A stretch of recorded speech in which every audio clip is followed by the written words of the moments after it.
Good evening, everyone. Welcome to Reliable. Myself Chandrasekhar Sharma, Head of Department Physics.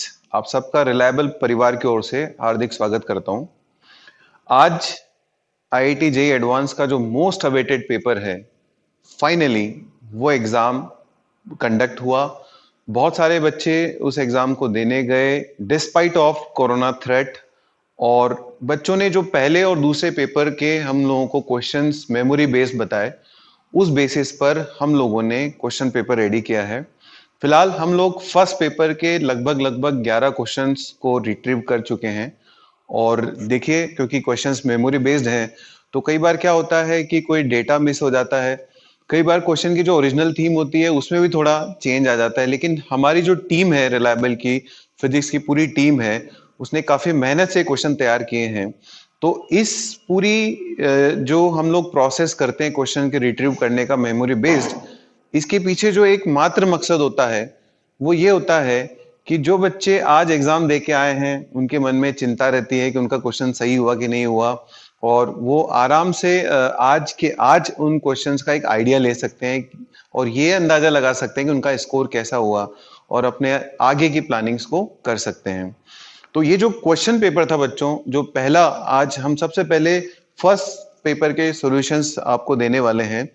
इसमें क्या था बच्चों, total मिला के 18 क्वेश्चंस थे। पहले 6 सिंगल करेक्ट क्वेश्चन थे, जिनमें करेक्ट अगर आपका आंसर है तो 3 मार्क्स मिलेंगे, और अगर इनकरेक्ट है तो उसकी पेनल्टी मिलेगी -1। 6 मल्टीपल करेक्ट क्वेश्चंस थे। मल्टीपल करेक्ट में 4 मार्क्स मिलेंगे, और अगर गलत हुआ तो पेनल्टी मिलेगी -1। और 6 जो है वो इंटीजर क्वेश्चंस थे, जिसमें कोई पेनल्टी नहीं थी फर्स्ट पेपर में, as per information we receive from students. तो टोटल 54 क्वेश्चंस फर्स्ट पेपर में थे। जो बच्चों ने मुझे रिपोर्ट किया फिजिक्स का पेपर, वो मॉडरेट के आसपास पेपर था। बहुत आसान भी नहीं था और बहुत टफ भी नहीं था, तो पेपर वाज मॉडरेट। तो बच्चों, ये जो पेपर है, इस पेपर के सॉल्यूशन में आपको बताने जा रहा हूं। और जो पहला क्वेश्चन हमने रिट्रीव किया है, वो फर्स्ट क्वेश्चन एक वेव्स वाले चैप्टर का है, वेव ऑप्टिक्स वाले चैप्टर का है। ये वेव फ्रंट पे बेस्ड क्वेश्चन है। बहुत एक यूं कह सकते हो कि इस क्वेश्चन को मैं इजी टू मॉडरेट कैटेगरी में रखूंगा। इजी टू मॉडरेट कैटेगरी में इसलिए रखूंगा क्योंकि इस क्वेश्चन में अगर आपने एक लाइट का वेव फ्रंट भी ठीक से प्लॉट कर दिया तो आपको अंदाजा लग जाएगा कि वेव फ्रंट इनमें से कौन सा आने वाला है, एक लाइट का भी। मैं आपको समझाता हूं कैसे। जैसे ये यहां से जो लाइट जा रही है, ये इस स्फेरिकल वाले पोर्शन पे टकरा रही है। तो मैं यहां पर आपको एक आइडिया देता हूं कि यदि इस तरह से स्फेरिकल पोर्शन पे कोई लाइट आती है ग्लास वाले पार्ट से, तो वो किस तरह से मुड़ेगी, उससे आपको एक अंदाजा लग जाएगा कि वेव फ्रंट्स कैसे होने चाहिए। तो देखिए, ये जो लाइट है यहां से नॉर्मल से दूर हटेगी, because it is going in rare medium from a denser medium. तो जब ये नॉर्मल से दूर हटेगी, इसका मतलब आप फील कर सकते हैं कि जो ऊपर वाला पोर्शन है उसकी जो लाइट है ऐसे कन्वर्ज होने वाली है नीचे की तरफ। इसका मतलब उनका जो सेंटर आएगा वो कुछ इस तरह से आना चाहिए, वेव फ्रंट कुछ इस तरह से होने चाहिए ताकि वो कन्वर्जिंग वेव फ्रंट्स हो। तो ऊपर वाले पोर्शन में कन्वर्जिंग वेव फ्रंट्स होने चाहिए। उसी तरह से हमारे पास एक नीचे स्फेरिकल रीजन है, और जो नीचे वाला स्फेरिकल रीजन है उसकी जो लाइट है वो भी इसी तरह से मुड़ेगी, उसके वेव फ्रंट्स भी कन्वर्जिंग होंगे। तो आप देख सकते हैं, यदि आपने ऊपर वाले पोर्शन का वेव फ्रंट बना दिया ये, नीचे वाले पोर्शन का वेव फ्रंट बना दिया ये, और जो बीच वाला पोर्शन है इसका ठीक अपोजिट है, उसमें जो लाइट रेज आएंगी उनके जो वेव फ्रंट्स होंगे उसका आप अंदाजा लगा सकते हैं। उसी तरह से, ठीक उसी तरह से यहां कहीं पे सेंटर होगा, ये नॉर्मल है, ठीक है। और ये जो लाइट रेज है ना बच्चों, ये नॉर्मल से दूर हटेंगी इस तरह से। तो जब ये लाइट रेज नॉर्मल से दूर हटेंगे तो आप अंदाजा लगा सकते हो कि इसका जो सेंटर होगा वेव फ्रंट का वो इस तरह से होना चाहिए। तो टेंटेटिव एक वेव फ्रंट जो है ना, इस तरह से इसका बन जाएगा। यानी कि ऊपर वाले पोर्शन जो है उसमें इस तरह की कॉन्केविटी आएगी, नीचे वाले पोर्शन में भी उधर ही कॉन्केविटी आएगी, सिमिलर कॉन्केविटी आएगी, लेकिन जो बीच वाला पोर्शन है उसकी कॉन्केविटी इस साइड पे आएगी। So according to us the best option should be B. इस क्वेश्चन को, जैसा कि मैंने आपको बताया, इजी टू मॉडरेट कैटेगरी में रखूंगा। जो क्वेश्चन है वो हाइगन प्रिंसिपल पे बेस्ड है। Theory of wave front, theory of wave front ये कहती है, पहली बात तो वेव फ्रंट आपको पता होना चाहिए, wave front is the locus of all the points which are in same phase, and then theory of wave front says that wave always moves in such a way that the direction of propagation is perpendicular to wave front। तो उस पे ये प्रश्न था। तो बच्चों अपना जो सिंगल करेक्ट का दूसरा क्वेश्चन है वो इस समय स्क्रीन पे आपके सामने है। और इस बीच इसी दौरान एक अच्छी खबर और आपको दे देता हूं कि थोड़े पिछले वाले वीडियो में तो मैंने बोला था कि we have extracted 11 questions, but just now I came to know that we have extracted 16 questions out of 18 in paper 1। तो अभी थोड़ी देर में आई होप कि पूरे 18 के 18 क्वेश्चंस एक्सट्रैक्ट हो जाएंगे और उनके सॉल्यूशंस हम आपको देंगे। अच्छा, एक करेक्शन और छोटा सा है, मैंने पिछली वीडियो में बोला था कि जो मल्टीपल करेक्ट क्वेश्चंस हैं उसमें 4 और -1 है, 4 और -2 मार्किंग थी। तो सिंगल करेक्ट 3 और -1, मल्टीपल करेक्ट 4 और -2, और इंटीजर जो है उसमें 0, नो नेगेटिव मार्किंग, और 4 प्लस मार्क अगर करेक्ट होते हैं तो। ठीक है, तो ये थोड़ा सा अपडेट है। देखो बच्चों, क्वेश्चन नंबर 2 जो है ये आरबीडी चैप्टर्स है, and this is a very easy question. You have a sphere of radius r which is placed between two planks as shown in the figure. The system is rotated. Find the maximum angle that it can make with the horizontal। ठीक है, तो मैं आपके लिए एक इधर diagram बनाता हूं। ये जो प्लैंक्स हैं जब हम इसको रोटेट करेंगे, अच्छा यहां से लेकर यहां तक की जो डिस्टेंस है वो हमको दे रखी है 2r। this distance is given to you, this is twice of r। okay, and the radius of the sphere is capital R। तो जब हम इसको मोड़ते हैं, टेढ़ा करते हैं, ऑब्वियस सी बात है टेढ़ा करते हैं। अब आप इमेजिन करिए कि इसका जो सेंटर ऑफ मास है वो यहाँ पर है, और इसका जो ग्रेविटेशनल फोर्स है वो इस तरह से लगेगा, ग्रेविटेशनल फोर्स इस तरह से लगेगा, और यहाँ से जो नॉर्मल होगा वो सेंटर से पास होगा, यहाँ से जो नॉर्मल होगा वो भी सेंटर से पास होगा। एक ऐसा मोमेंट आएगा जब ये पलटने ही वाला होगा, और जब ये पलटने वाला होगा तो इस जगह से जो नॉर्मल है दैट विल टेंड टू 0, यानी कि जस्ट 0 होगा वो वाला नॉर्मल।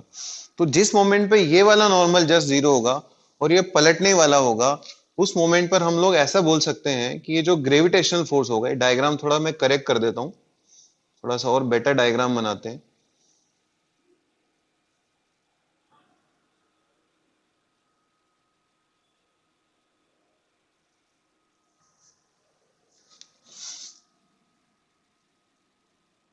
स्फीयर का बहुत बड़ा हिस्सा जो है वो बाहर की तरफ है और छोटा सा हिस्सा जो है वो अंदर की तरफ है। तो एक ऐसा मोमेंट आएगा जिस मोमेंट पर इसका जो mg है, इसका जो ग्रेविटेशनल फोर्स है, वो ग्रेविटेशनल फोर्स इस कॉर्नर से गुजरेगा।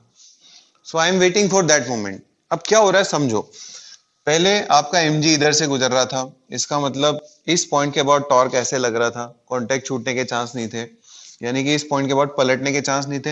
एक मोमेंट ऐसा आएगा जब यहां से कांटेक्ट छूटने वाला होगा, यानी यहाँ का नॉर्मल लगभग 0 होगा, और जो ग्रेविटेशनल फोर्स है वो यहाँ से पास होगा। इससे हम थोड़ा सा और एंगल बढ़ाएंगे तो mg जो है ना वो यहाँ से पास होने लगेगा और इस पॉइंट के बाद इसको पलटा करके बाहर निकाल देगा। So this is the moment, ये वो मोमेंट है जिस मोमेंट का हमें इंतजार है, हम इससे ज्यादा एंगल नहीं कर सकते इसका। अब थोड़ी सी ज्योमेट्री लगाते हैं। अगर हम थोड़ी सी ज्योमेट्री लगाएंगे तो हम देख सकते हैं mg वर्टिकली डाउनवर्ड लग रहा है। if this angle is theta, this angle is 90 minus theta, and this angle is 90 minus theta, so this angle has to be theta। and if this distance is small r and this is capital R, then you can just write sin theta is equal to small r divided by capital R। this is the limiting value of sin theta, this is the limiting value of theta। अगर हम इससे थोड़ा सा भी बढ़ाएंगे तो ये जो mg है वो थोड़ा सा इधर आ जाएगा, हल्का सा, और उसके बाद ये टॉपल हो जाएगा, इस पॉइंट के बाद लुढ़क जाएगा, पलट जाएगा।